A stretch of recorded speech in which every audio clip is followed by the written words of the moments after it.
अस्सलाम वालेकुम दोस्तों, मैं हूं ज़ुहैब हसन। आप देख रहे हैं मेरा YouTube channel exam talks and analysis. दोस्तों, डेली बेसिस पे हम डॉन न्यूज़पेपर को डिस्कस करते हैं। उसके अंदर जो आर्टिकल्स होते हैं, उसमें राइटर्स उस आर्टिकल के अंदर आपको क्या बता रहा होता है वो भी डिस्कस किया जाता है, और इसके साथ साथ दोस्तों एनालिसिस भी बिल्ड किया जाता है, ताकि कोई एक आर्टिकल ही नहीं, आपका पूरा टॉपिक तैयार हो सके।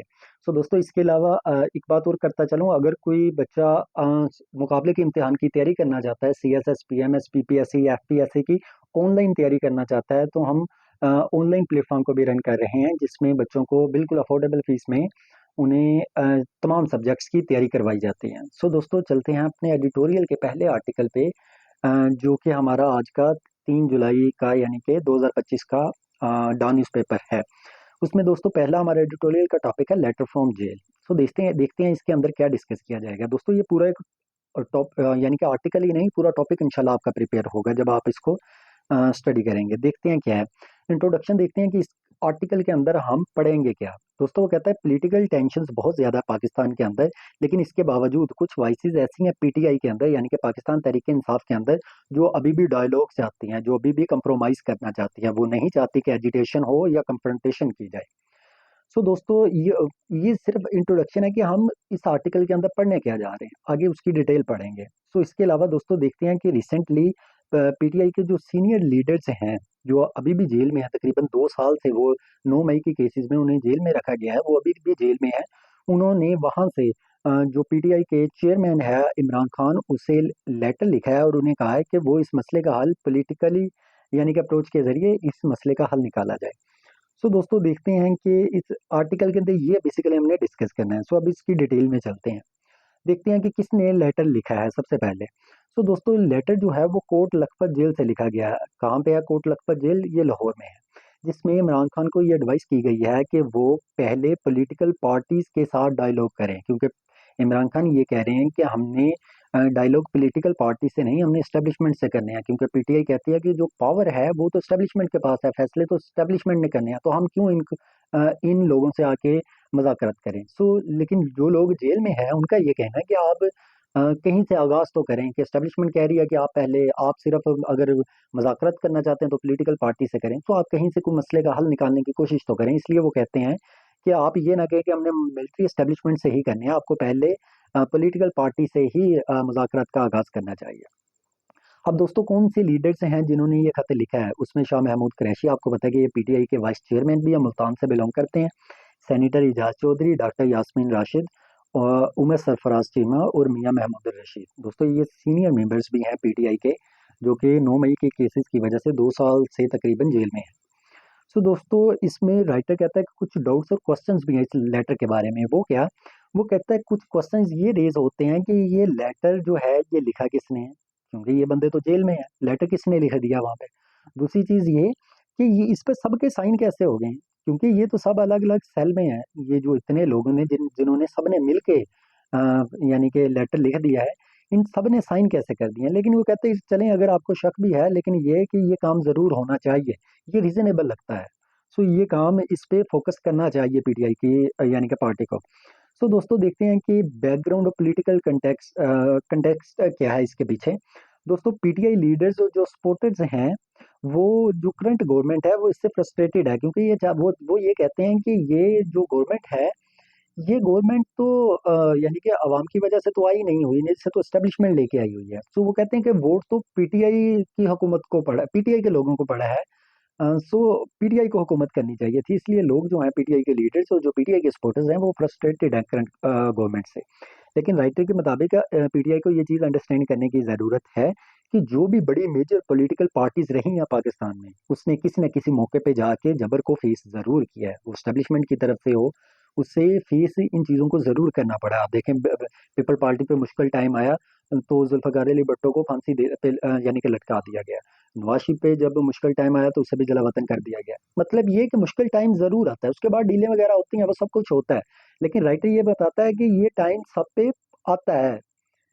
दूसरी चीज़ दोस्तों, जिस तरह यहाँ पे जनरल मुशर्रफ के बारे में बात की जा रही है, कि जब ये बार बार पीपल पार्टी ने भी फेस कर लिया और पीएमएलएन ने भी जब फेस कर लिया, तो जब मुशर्रफ का डिक्टेटरशिप थी तो पॉलिटिकल पार्टीज ने अपनी ये रियलाइज किया कि अब हमें एक दूसरे के खिलाफ नहीं इस्तेमाल होना चाहिए। सो एस्टेब्लिशमेंट क्या करती थी, वो अगर किसी पार्टी को इक़्तिदार से निकालना है तो वो अपोजिशन को अपने साथ मिला लेती थी। या मतलब ये कि जिसको इक़्तिदार में लेके आना है वो उसके एक पार्टी के साथ हो जाती थी, दूसरे के मुखालिफ हो जाती थी। तो इसका मतलब कि पार्टीज भी एक दूसरे के खिलाफ यूज होती थी ना अपने एस्टेब्लिशमेंट के हाथों। तो अब यानी कि एक चार्ट ऑफ डेमोक्रेसी किया गया 2006 में यानी कि पीएमएलएन ने और पाकिस्तान पीपल पार्टी ने, जिसमें ये डिसाइड किया गया कि अब हम एक दूसरे के खिलाफ नहीं इस्तेमाल होंगे, जिससे क्या हुआ, सिविलियन सुप्रीमेसी होगी और पॉलिटिकल यूनिटी हो सकती थी। सो दोस्तों, अब पीटीआई की अगर हम बात करें, पीटीआई की अप्रोच क्या रही है। पीटीआई ये जो चार्ट ऑफ डेमोक्रेसी का विजन है उसने तो इसे फॉलो नहीं किया, वो तो इसके अगेंस्ट गई।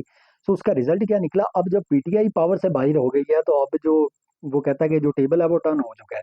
अब पीटीआई को फिर दोबारा से उसी तरह का प्रेशर फेस करना पड़ रहा है जिस तरह बाकी पॉलिटिकल पार्टीज फेस कर चुकी हैं। तो दोस्तों, लीडर्स अब जो डिमांड क्या कर रहे हैं और सजेशन क्या दे रहे हैं, जो जेल में लीडर्स हैं पीटीआई के, उन्होंने ये कहा है कि जो पॉलिटिकल पार्टीज हैं उन्हें पहले रूल ऑफ एंगेजमेंट सेट करने की ज़रूरत है। पॉलिटिकल पीटीआई को जो पॉलिटिकल डायलॉग करने की ज़रूरत है। इसके अलावा वो चाहते हैं कि हमें भी यानी कि डिसीजन मेकिंग प्रोसेस में शामिल किया जाए, कि हमें को बिल्कुल साइडलाइन कर दिया गया। और इसके अलावा दोस्तों, वो ये जो जेल में बैठे हुए लोग हैं, ये ये भी चाहते हैं कि हमारी इमरान खान से भी यानी कि रेगुलर मीटिंग करवाई जाए अडयाला जेल में, क्योंकि इमरान खान अडयाला जेल में है जो रावलपिंडी में है, और जो दूसरे यानी कि पीटीआई के मेंबर्स हैं ये कोट लखपत जेल में है जो कि लाहौर में है। तो ये चाहते हैं कि हमारी इमरान खान से भी मुलाकात हो। सो दोस्त ये मैटर, वो कहता है कि ये क्यों मैटर करता है, ये जो लेटर है वो कहता है कि ये इसलिए मैटर करता है कि ये लोग जो जिन्होंने खत लिखा है दोस्तों, इन्होंने सेक्रीफाइस किया पीटीआई के लिए। ये वो लोग हैं जिन्होंने कंप्रोमाइज नहीं किया। अदरवाइज आप कंप्रोमाइज करके तो बाकी भी बहुत सारे लोग जेलों से बाहर आ ही गए हैं, तो डिले वगैरह करके ये भी आ सकते थे, लेकिन ये लोग इस तरह के कामों में नहीं पड़े, इन्होंने सेक्रीफाइस किया खुद को। दोस्तों, चलते हैं अपने दूसरे टॉपिक पे। जो हमारा दूसरा आर्टिकल है, फोर्स्ड टू फ्लाई सोलो के नाम से, ये एडिटोरियल का हमारा दूसरा आर्टिकल है। दोस्तों, देखते हैं कि इस आर्टिकल के अंदर हम पढ़ेंगे क्या। दोस्तों, इस आर्टिकल के अंदर ये डिस्कस किया जा रहा है कि प्रेसिडेंट जो डोनाल्ड ट्रंप है, अमेरिका का जो प्रेसिडेंट है, उसने जो अमेरिकन डेवलपमेंट एड थी जो दूसरों को, मुस्लिम ममालिक को दी जाती थी, उसे बंद कर दिया था। अब इसकी वजह से सारी दुनिया स्ट्रगल कर रही थी, सफर कर रही थी। लेकिन वो कहता है कि अब एक्सपर्ट का ये कहना है कि उस फैसले की वजह से अब मिलियंस ऑफ डेथ्स भी होंगी 2030 तक, यानी कि कई लोग अब अपनी जान की बाजी भी हार जाएंगे। कैसे, वो भी देखते हैं। दोस्तों, एक रिपोर्ट है, उस रिपोर्ट के मुताबिक क्या कहते हैं कि 2030 तक 14 मिलियन तकरीबन लोग हैं जिनकी डेथ हो जाएगी। उसमें 4.5 मिलियन चिल्ड्रन शामिल होंगे। दोस्तों, ये सिर्फ गैस नहीं है, ये बल्कि ये रिपोर्ट जो है ये हमारे प्रीवियस डाटा से ली गई है। 2001 से 2021 तक अमेरिका की जो एड है उससे 91 मिलियन लोगों की लाइफ्स बचाई जा चुकी हैं। सो आप देखें कि इतने लोगों की अगर हेल्प की जा रही है तो इसका मतलब 2030 तक तो बहुत सारे लोग जो हैं फिर उनकी हेल्प नहीं होगी, वो लोग सफर करेंगे। सो करंट सिचुएशन क्या है कि वो कहता है कि नेगेटिव इम्पैक्ट्स, ये जो एड बंद की गई है इसकी वजह से नेगेटिव इम्पैक्ट्स तो पहले ही हम फेस कर रहे हैं। क्या, अब क्लिनिक्स जो हॉस्पिटल हैं वो क्लोज हो रहे हैं क्योंकि इन्हें एड नहीं मिल रही। मेडिसिन की जो सप्लाई है वो डिस्टर्ब हो रही है। और वैक्सीनेशन का जो प्रोग्राम चलाया जाता था, एक ग्लोबल एफर्ट की जाती थी, वो स्टॉप हो चुका है। इसके अलावा दोस्तों, बहुत सारे जो वर्कर्स थे, जो हेल्थ केयर के वर्कर्स हैं, उनकी जो जॉब्स हैं वो खत्म हो गई हैं, कि उन्हें अपनी नौकरियों से हाथ धोना पड़ा है। अगर हम अमेरिका की गवर्नमेंट की बात करें दोस्तों, वो कहते हैं कि अब हमारी पॉलिसी में एक शिफ्ट आ गया है। अब हम चाहते हैं कि हर मुल्क ये खुद सेल्फ रिलायंस हो सके, ताकि अपने सिस्टम के अंदर वो एफिशिएंसी ला सके। लेकिन दोस्तों, जो अमेरिका का जो वहाँ के यानी कि नाकदीन है, इसके अलावा जो फॉर्मर इवर के फॉर्मर यूएस प्रेसिडेंट जो हैं, वो भी इस बात से, यानी कि डोनाल्ड ट्रंप की इस पॉलिसी से एग्री नहीं करते।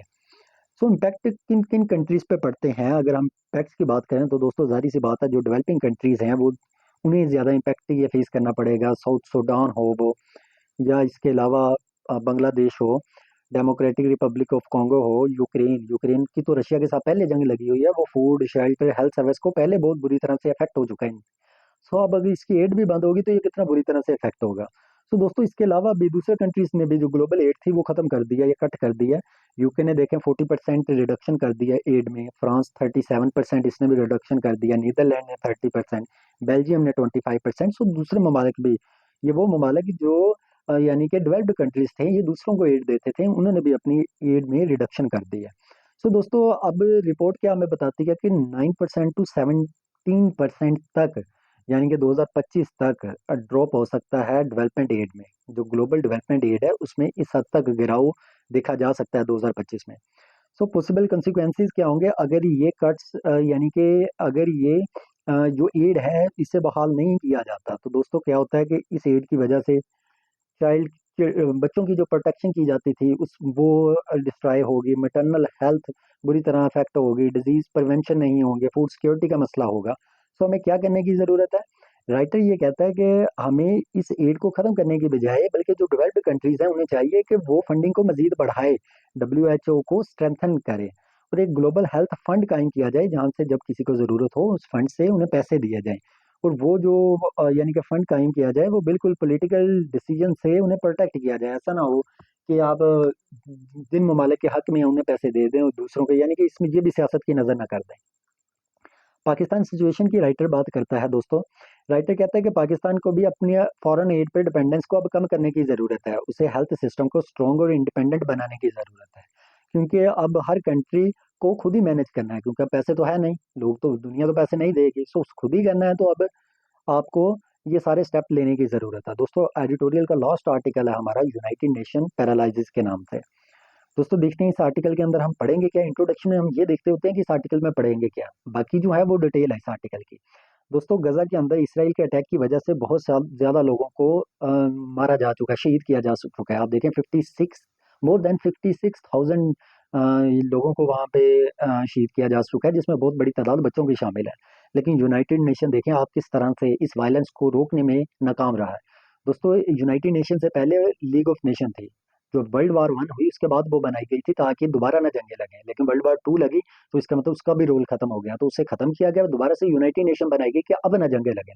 लेकिन देखें दोबारा से भी जंगे लगी हुई हैं, लेकिन यूनाइटेड नेशन किस तरह से नाकाम हो रहा है इन जंगों को रोकने में।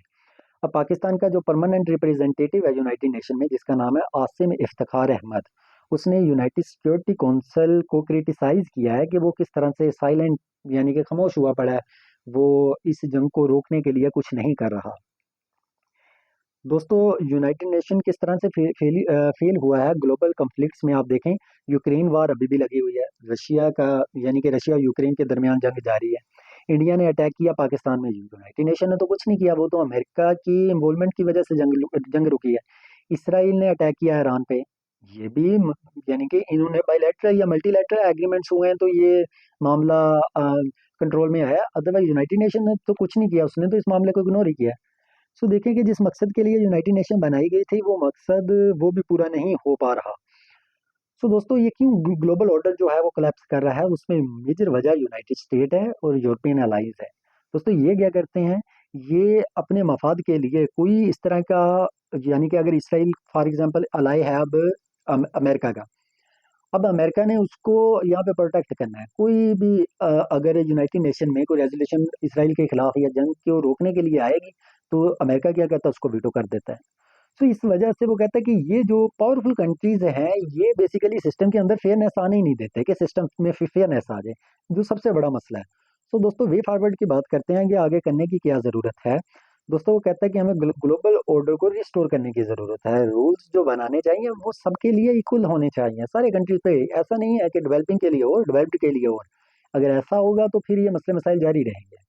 और जो भी यानी कि जंग का आगाज करता है उसे फिर सजा मिलनी चाहिए, वो डेवलप्ड कंट्री ही क्यों ना हो। दोस्तों इसके अलावा जो इनोसेंट पॉपुलेशन है उसका तो कोई कसूर नहीं ना होता, उसे प्रोटेक्ट करने की ज़रूरत है, वायलेंस ना हो, जेनोसाइड ना हो, उनका कत्लेआम ना हो।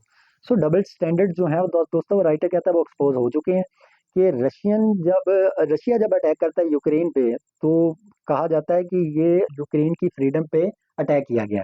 लेकिन आप देखें जब इसराइल पैलेस्टाइन पे अटैक करता है तो वहाँ पे डबल स्टैंडर्ड्स आते हैं, वहाँ पर बिल्कुल यूनाइटेड नेशन पैरालाइज हो जाता है या खामोश हो जाता है। सो दोस्तों राइटर ये कहता है कि अब न्यू ग्लोबल सिस्टम की ज़रूरत है, ऐसा सिस्टम हो जहाँ पे जस्टिस हो, ह्यूमन राइट्स को प्रोटेक्ट, यानी कि रिस्पेक्ट की जाती हो, और जो वीकर नेशंस हैं उनकी भी प्रोटेक्शन की जाए जिस तरह डेवलपिंग कंट्रीज हैं। सो पावरफुल मिलिट्री और फाइनेंशियल कंट्रीज जो हैं उनको चाहिए कि वो दूसरे कंट्रीज़ की भी रिस्पेक्ट करें। सो जो डेवलपिंग कंट्रीज़ हैं उनको भी दोस्तों जो डिसीजन मेकिंग प्रोसेस है उसमें शामिल करना चाहिए ताकि उनकी राइट्स की भी प्रोटेक्शन हो सके। इसके अलावा इमीडिएट प्रायोरिटी किस चीज़ की है हमारी कि दुनिया को अभी ये चाहिए कि गज़ा के अंदर जो कत्लेआम हो रहा है उसको फौरी रुकवाया जा सके। सो दोस्तों इस आर्टिकल के अंदर राइटर ये कह रहे हैं कि यूनाइटेड नेशन जिस मकसद के लिए बनाई गई थी वो मकसद कामयाब नहीं हो सका।